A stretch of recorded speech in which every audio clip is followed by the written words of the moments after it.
Welcome. Welcome to Satsang. Welcome.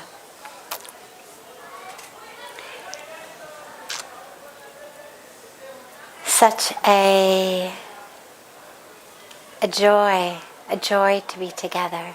Adam Siveti, such a joy to be with you all.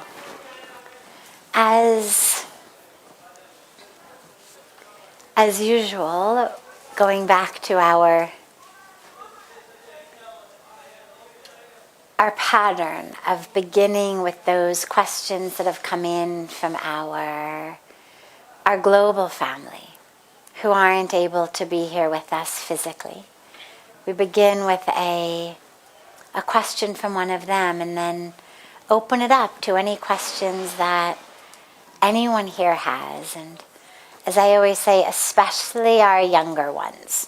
So if our younger ones have any questions, you get to ask first. Okay? Yes, you with the camera.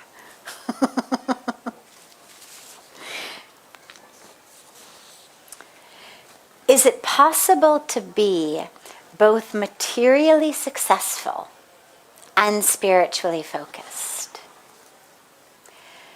Material success and spiritual focus are not mutually exclusive at all. Sometimes people think that in order to be spiritual, it means you have to renounce all of the actual possessions. You have to become a complete renunciant. You can't have a nice house. You can't have a nice car. You can't have nice things. And that's not true at all. It's not the things that block you from a spiritual path. There's no house in the world that blocks us from being able to be spiritually awakened, enlightened, connected. The dilemma is where our mind is focused. So success comes. To some people, it comes through a certain job they have, a certain skill they have. To some people, it comes in an inheritance. Other people win the lottery. I mean, money and physical things come in so many different ways.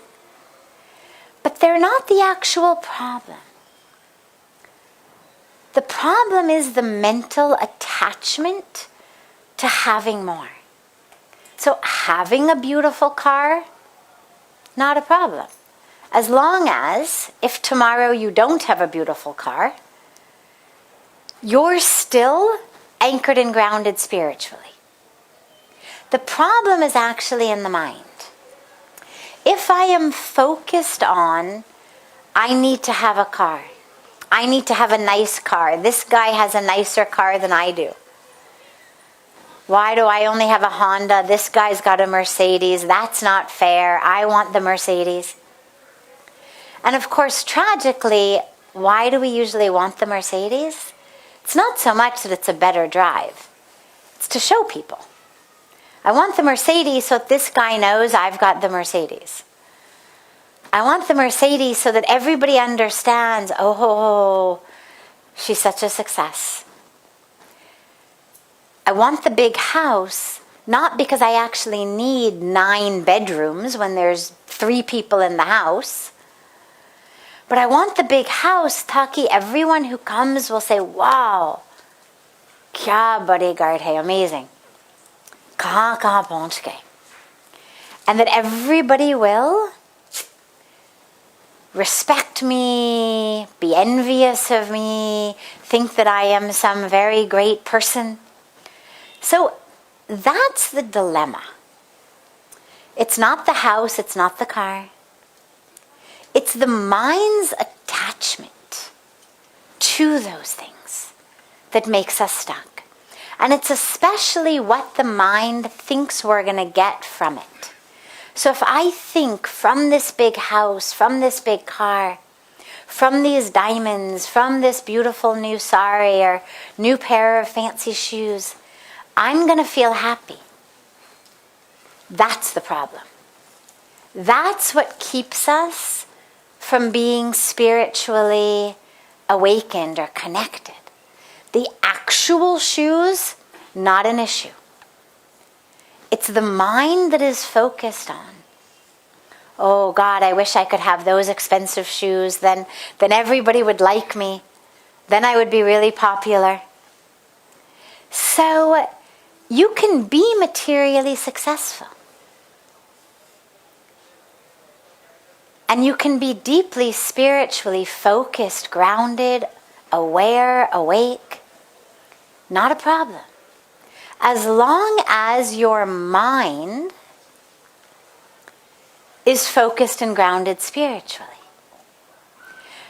For me, the best way of understanding this is Lanka was a city made of gold, right?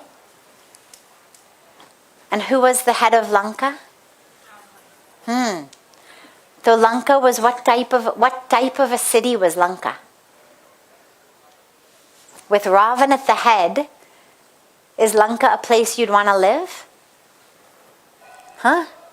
Were they selling expensive real estate in Lanka when Ravan was in charge? No, right?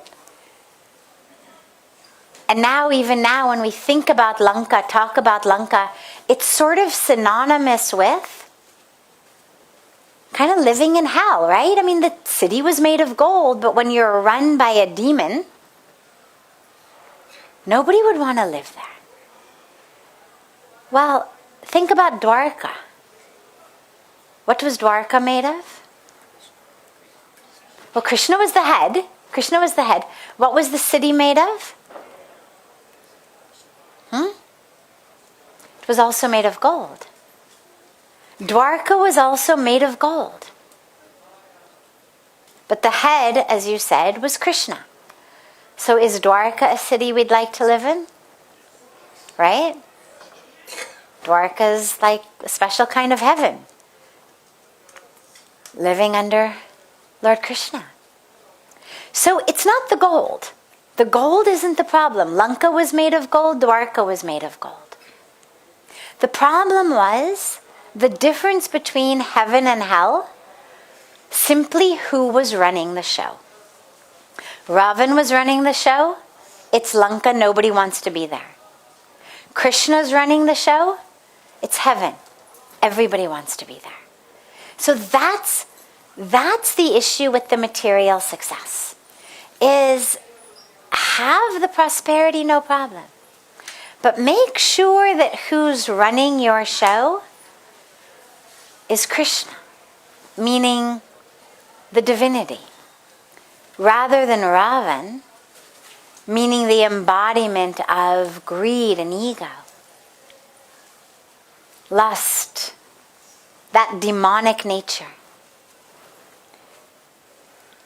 So stay grounded in the divinity, the Krishna in you.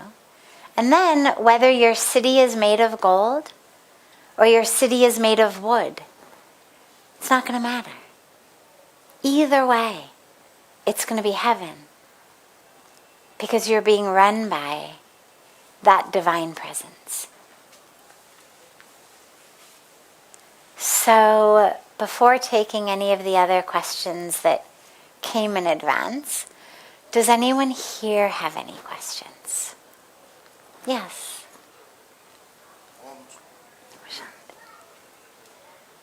Bharat has been a leader in every field, but the youngsters of Bharat are disoriented these days. Any message you want to pass for the youngsters so that they may come back on the correct path which leads to divinity and the enhanced traditions of Bharat? So first of all, I agree very much with the first part of what you said, which is that Bharat is this land with great tradition, great teachings, great wisdom, great insights, great culture.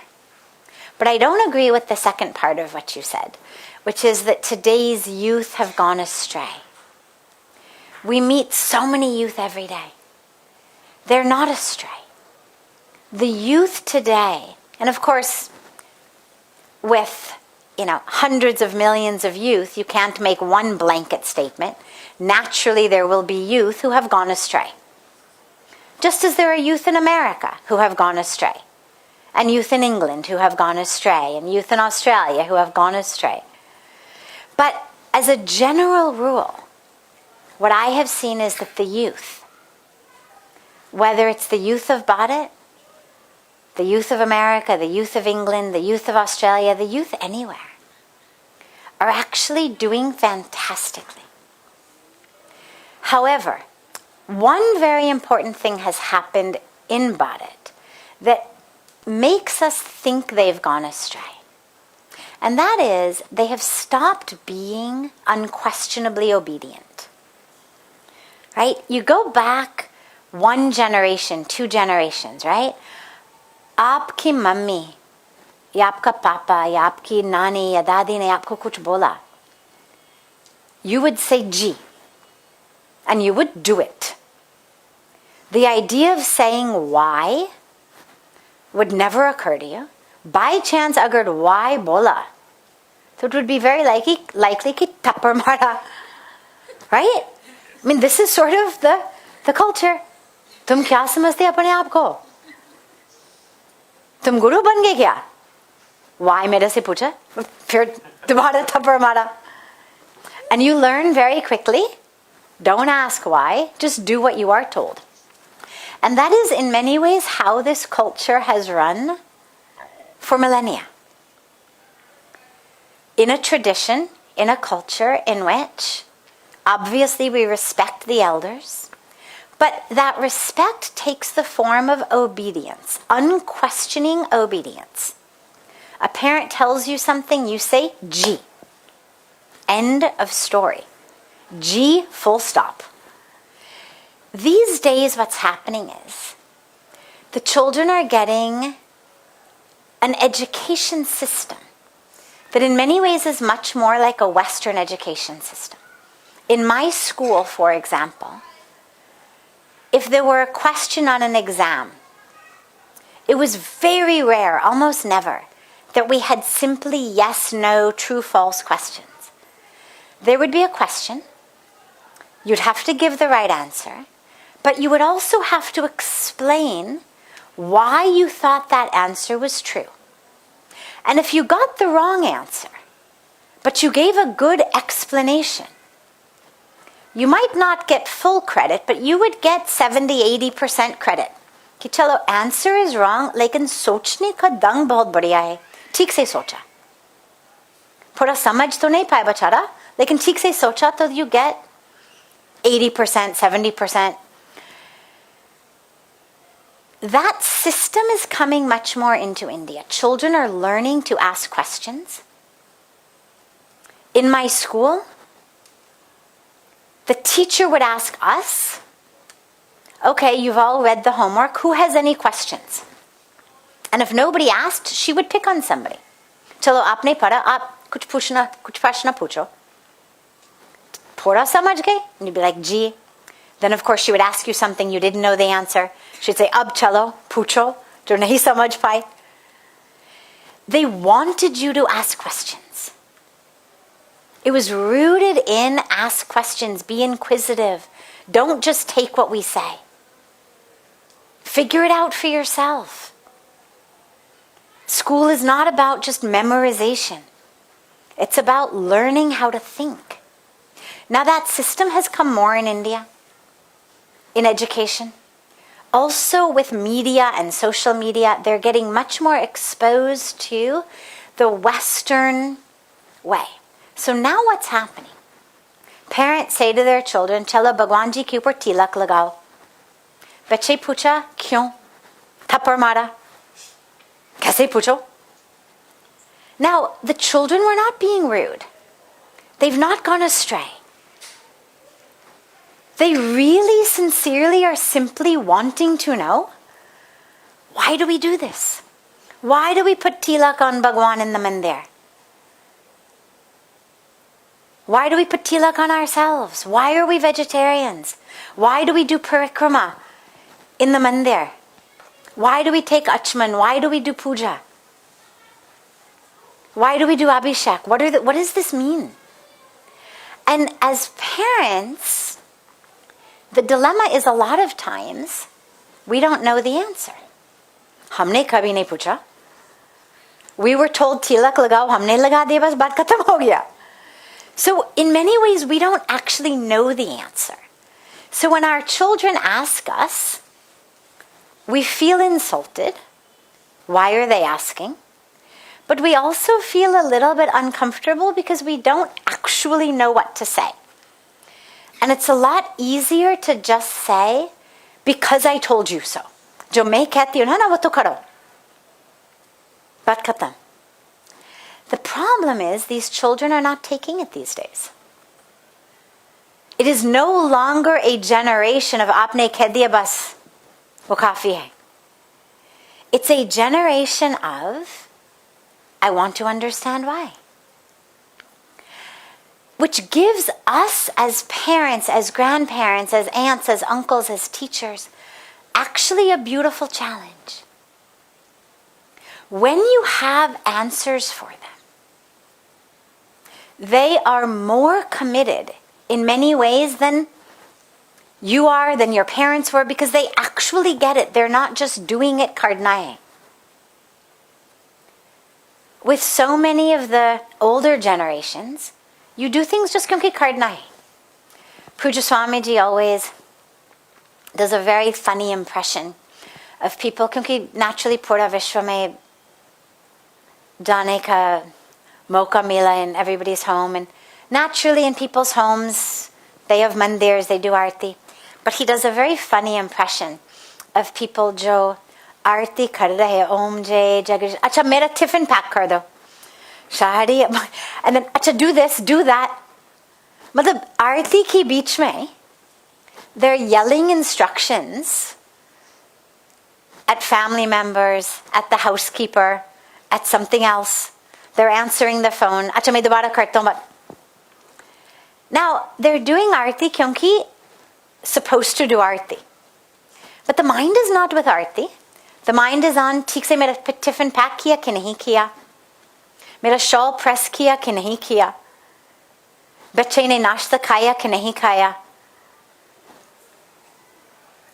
This generation, either they're going to do it, and if they do it, they're going to do it fully because they understand why they're doing it, or they're not going to do it. But if they don't do aarti, they may be making sandwiches for poor people, or figuring out a way to have cremations that take less wood, or figuring out a way to more efficiently harvest rainwater so that we have drinking water. The challenge for us is how to give them this culture, how to give them these sanskaras in a way that actually makes sense to them. And the truth is, Sanatan Dharma is actually a dharma of science. We have the reasons. There is nothing in Sanatan Dharma that is just kyunki wo to kardna hai. No reason. Everything has a reason. And it gives us this beautiful opportunity to learn the reason. Just to give you an example, vegetarianism. So you say to our children ki hum vegetarian hai. So they say why? Their friends are all eating hamburgers and hot dogs and chicken. They say why? We say because Go Mata Bhagwan hai. Go apni mata hai. वो कहते हो तो मेरा माता नहीं है, मैंने उसे तो जन्म नहीं लिया ना, मैं उसको भगवान मानती हूँ. Then we are stuck for Tapamara. And we become frustrated. Or we say things like, because Vasudev Kutumbakam, they are all our sisters and brothers. They say, that chicken is not my sister.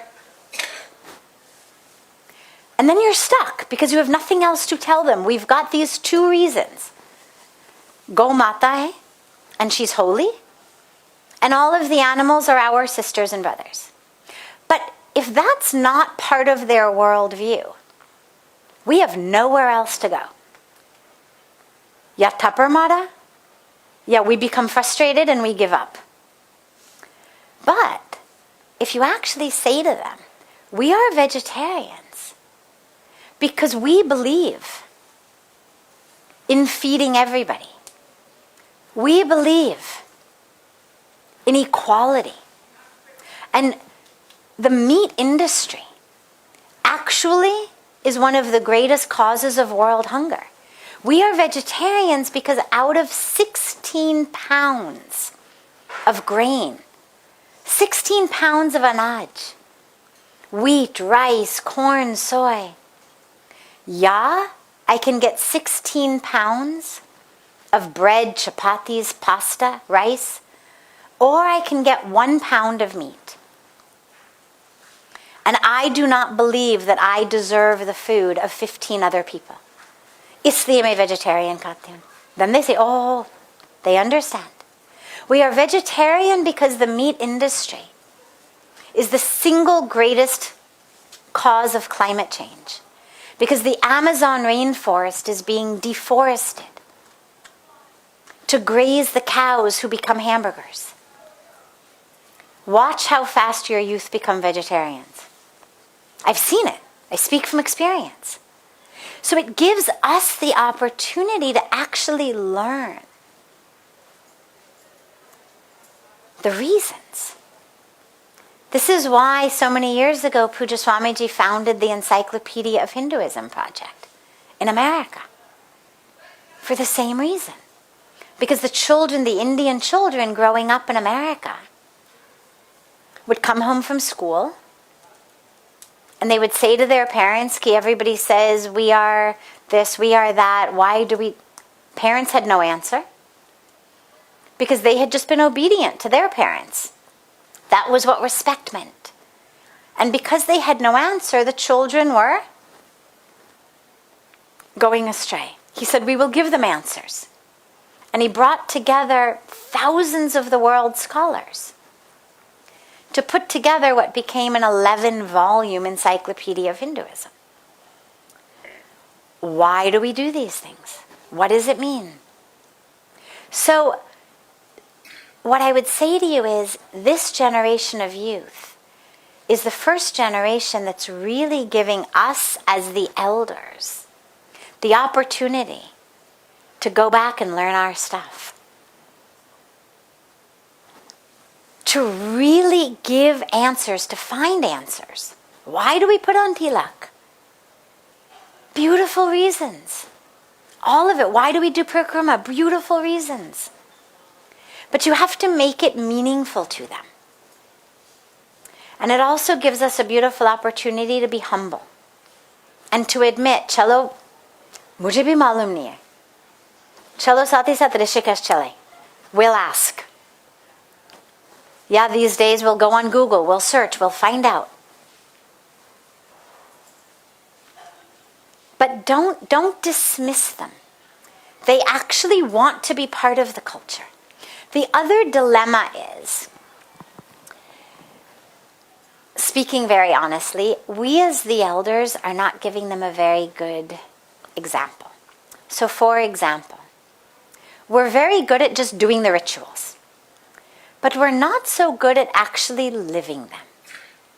And so for example, we say yam or niyam, right? Ahimsa, satya, asteya, apigraha. These are how we live. Brahmacharya. And we teach them to our children. This is how we live. Then we're going somewhere. We're supposed to meet people. Phone bachte hai. We're running late. Phone bachte hai. We tell our child, chalo uthao, unko bol do, hum rasta pe hain. Now usko to pata hai, hum rasta pe nahi hai. Gard pe hain. Tayari mein hai. But you've just told them, usko bol do, hum rasta pe hain. Now, later on, then our children start lying to us. And we say, ki I don't know what's happened. Bache jhoot bolne lage. Well, ye kisne sikhaya? हमने सिखाया. We tell them, don't grab, don't hoard, be spiritual. Then we go to a shadi. In the car ride back from the shadi, we're talking about somebody's diamond, somebody's sari. We're gossiping. We're giving them these teachings of materialism, of gossip, of negativity. We actually have to set the example. We have to be the ones who really live this. And then the children get it. When you sit for meditation, when you sit for puja, and you stand up from puja, your children should be able to see the difference. Oh, Papa was very stressed. वो मंदिर में गए, वापस आए like a changed man. Wow, क्या असर हो गया. Not ध्यान से उठ के, and then you're yelling, कि why is my breakfast not ready? अच्छा, how dare you wear this? अच्छा ये, अच्छा वो. Then they think, क्या फर्क पड़ा? फायदा क्या हुई? आधा घंटे खराब कर दिया. माँ को हेल्प तो किया नहीं, बेटे कुछ किया नहीं, फिर उठ के गाली देने लगे. ये क्या ध्यान है? So it actually is a beautiful opportunity for us. Because these kids are very different. They're not going to just take it, as I said. They've got that sort of scientific mindset. We have to actually live it, not just preach it now. And then you'll see how on track they are. But we have to make the culture something alive, something meaningful, something that they see benefit in. Not just something that we do kyunki we've been doing it for thousands of years or karna hai. It should be fresh in today, not just history. Wonderful. Yes. It might sound a very strange question, Swamiji, but I always feel slightly baffled about the fact that people who are good, those who actually do good to others, those who are true to other people, and they always try to do good things to others, they either die early or young, right? You might have seen, and recently there was a film star from South India, Puneet Rajkumar. He died at the age of 46, and he was working for colleges, schools, Gaushala, and he died at the age of 46. And we have so many examples where people who are good to us, they generally, and those people who are also true, they are true to themselves and true to others, they are also left alone. People leave them for some reason. And in my perception, in my opinion, it somehow sent a wrong message to people that if you're good, you will die early. So we should get God the memo to change his practices, right? Okay. As I said, it's a strange question, and I think it's very hard to गलत message जा रहे हैं, जरा ठीक कर दो. message to the Almighty that we are sending wrong messages to people. Memo, गलत message जा रहे हैं. Yeah, okay. Why does it happen? So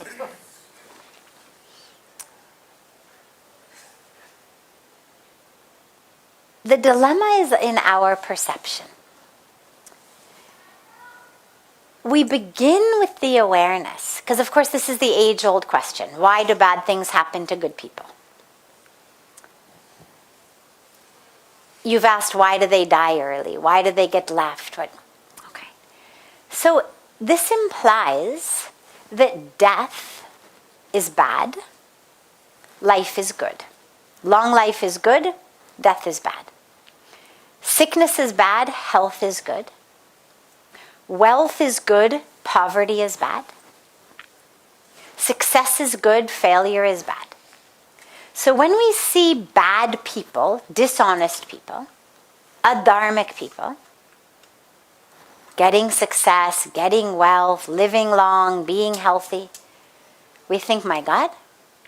And then, as you say, we see good people who are dying early or getting sick or, getting left, or other ways of seeming failure or loss.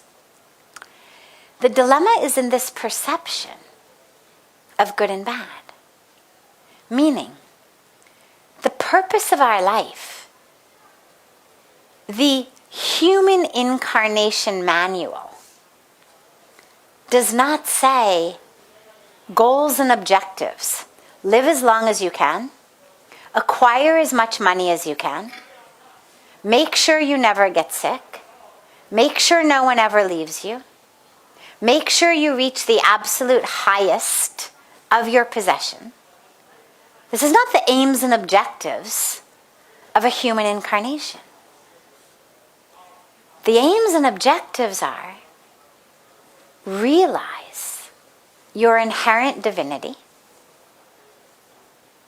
live as an instrument of the divine here on earth, empty from you all of that keeps you separate from that experience of God, that connection to God, the ego, the attachments, the expectations, the ignorance, the false identities. Live every moment in full consciousness and awareness of your connection to everything. Live with compassion, live with ahimsa, satya, asteya, apigraha. So if I've committed to non-stealing, non-hoarding, truthfulness, non-violence in word and deed and thought and speech, well, sadly, in today's business days, it's a little hard to get ahead with all of that. Not impossible. Not impossible. It's not that there aren't beautiful dharmic business people. There are. But they are by the exception rather than the rule. But that's not the goal in any case. We were never sent here onto earth with the instruction, make sure to become a really successful business person. Make sure to squeeze out as many days as you possibly can in a life. Instead, we were told, squeeze as much life out of every day as you can. Not how many days in the life, but how much life in the days. And how much of that life can be spent in service to others, as that instrument, as that channel. That's the instruction we were given. How aware can you become? How awake can you become? How free can you become of your ignorance, of your ego, of your false identities, of your desires, of your temptations? That's the instruction we were given here. So, leaving the planet at an early age is not the unequivocal tragedy that it may seem to be. Living to be very old and dying angry, greedy, full of ego, full of grudges, that's the tragedy. Remember also that we've all come here with a karmic package that we're here to fulfill, right? I mean, that's the whole reason that we've taken this birth, is to fulfill our karmic package. Now, for some of us, that karmic package is best fulfilled in wealth, in success at the head of a company. For some, it's better fulfilled in poverty. It's all about taking that next step. Now, that doesn't mean, of course, that we who have greater resources aren't supposed to help them. We are. It may be their karmic package to be here as poor, but it is part of our dharma to help them.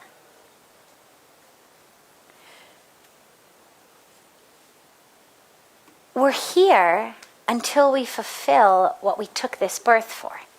And if we don't fulfill it, we come back. We keep doing it until we can fulfill it. Till we learn what we're here to learn. Some people get there very quickly. Some people come into this incarnation with only a little bit left. Little bit of karmic baggage left to work out. And for some, it's over in 5 years, 15 years, 25 years. And so they leave. Not because it was some horrible thing that happened, not because God got it wrong, but because their karmic package was done. They'd fulfilled what they came here for. So it's more of a memo to us of remember what you're here for. Remember what the point and the purpose is, rather than the memo to God of you're giving the wrong message. I understand the point of dying early, but they often suffer a lot as well, even though they're not dead, but they suffer a lot if they're left alone. There are the people who have got no one else around them. So how do you explain that aspect? There's a beautiful story of a saint who had this touch where by her kiss, she could kiss away disease. And every day lepers would come to her. And she would literally kiss their wounds and cure them of leprosy. But she would always leave one wound left and send them back with one wound left. And one day one of her disciples asked her, "Ma, you've got this great ability, this grace, this blessing, to be able to kiss away all of this disease. But you always leave one wound. Why do you do that?" And she said, "Because that one wound keeps them calling out to God." And so this suffering that you're talking about, why do bad things, why does suffering happen to good people? That suffering is what keeps us calling out to God. At the end of the Mahabharata, right? Bhagwan Krishna says to Kunti, essentially, you've been through so much. I'm so sorry for everything you've been through. And in the midst of all of what you've been through, you have stayed this embodiment of Dharma, of Shraddha. Ask any boon. Let me give you something. You've lost so much. You've suffered so much. Ask me any boon. And what did Kunti ask? Let me keep suffering. Birth after birth. Let me suffer. And Bhagwan Krishna was like, no, let me ease your suffering. You've already suffered. Why do you want to suffer more? She said, because I noticed that when everything's going very well, you are far away. Aap mujhse dur hai. But in my times of the greatest suffering, you are right there with me. And the greatest treasure, the most important, precious thing in my life is you. So grant me suffering so that I may always have you very close to me. So, and I would bet that if you asked these people, these deeply good people, how much they were suffering, we look at them and say, oh my God, that is really suffering. But if, in addition to being good, if they are also deeply spiritually connected, what you're going to find is that they are seeing these losses as actually an opportunity to go deeper on their spiritual path. They're seeing it as an opportunity to get closer. And that's where we get these losses, tragedies. They keep happening. They happen to all of us. We just tend to notice them more when they happen to really good people. But the question is always, what can I learn from this? What is this situation here to teach me? Spiritually, about myself. And then we go into that beautiful direction.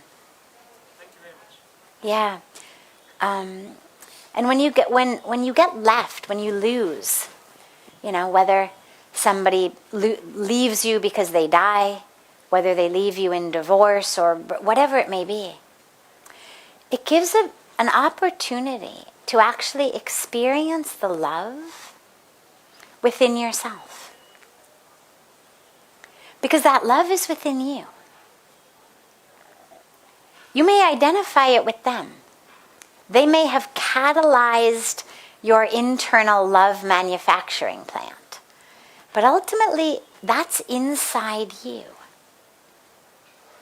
And the way that you know that is that when they get in the car and they go to Delhi, you still feel love. They could be 300, 3,000 miles away, but you still feel the love. It doesn't exist in them. If I've got an air conditioner that's giving me cool air, the closer I am to it, the more cool air I get. The farther away I am, the less cool air. Put me 3 kilometers away, I don't get any cool air. Because it's coming from the AC. If the love were actually from them, their physical presence, the farther you got from them, the less love you would feel. But you don't. Because that love is actually inside you. And you have this opportunity to experience it in a whole other level. Can you feel that love even when they're no longer there? And that's actually a much greater teaching than just never being left. And it takes you to a much greater state of fullness and wholeness and awareness than just the attachment of don't ever leave me. Because ultimately everyone leaves us. Whether they die, whether they leave us while they're still living, whether we die. I mean, eventually in any relationship, we get separated. If you die first, you've lost them. They die first, you've lost them. The ultimate end of every relationship is you lose each other.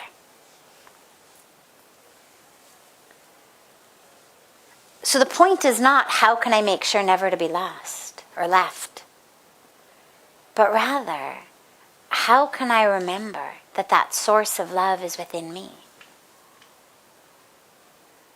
And that what I was loving in them was the divine presence. I'm having this beautiful personal experience with my mom. She had a very, very bad stroke 7 months ago, in March, and lost almost all of her cognitive abilities. She's still in her body, but she doesn't have any idea who she is, who anybody is, where she is, what's happening, anything. And it's the most amazing experience because it gives us this opportunity to be simply in love, with no role, no story, no relationship, no identity, nothing coming back, but simply to be in that presence of a love that exists independent of that person's physical body, their personality, their awareness, whether they say they love you or they know they love you or they feel like they love you. To just be able to sit in the presence of your love with no expectation. No expectation at all. We went through a phase, now she can't speak almost at all, but in the beginning she was speaking a lot, but she had become completely psychotic. So she didn't have any idea what was happening. Screaming, yelling, swearing. You would say, I love you. And she would start to swear at you, scream at you. Now, on the one hand, people would say, oh my God, you have to hold the body holiday. And it was. And yet, from a spiritual perspective, being able to sit in the presence of your love, even when the person you love, first of all, is no longer there in any way of the being who you had loved, or is swearing at you, yelling at you, telling you, all kinds of horrible things, or is totally unaware.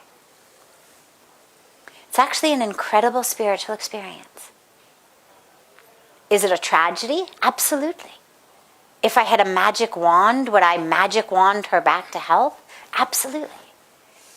But we don't. What we have is the opportunity, the magic wand we have, is how can we grow on a deep spiritual level from these experiences. And that's what they offer us. Beautiful. Have a beautiful rest of your evening. A beautiful morning and day to our family abroad. As you may have noticed, Satsang is starting a little bit earlier these days, as the Arti is starting a little bit earlier. So it seems to be more around 6:15 or so by the time we get back from Arti, rather than 6:30, 6:40 like it used to be. So if you're with us in the Arti, wonderful, you'll know when Satsang is because it's right after the Arti. If you're joining us without coming to the Arti, first of all, I recommend very strongly that you join us for the Arti first.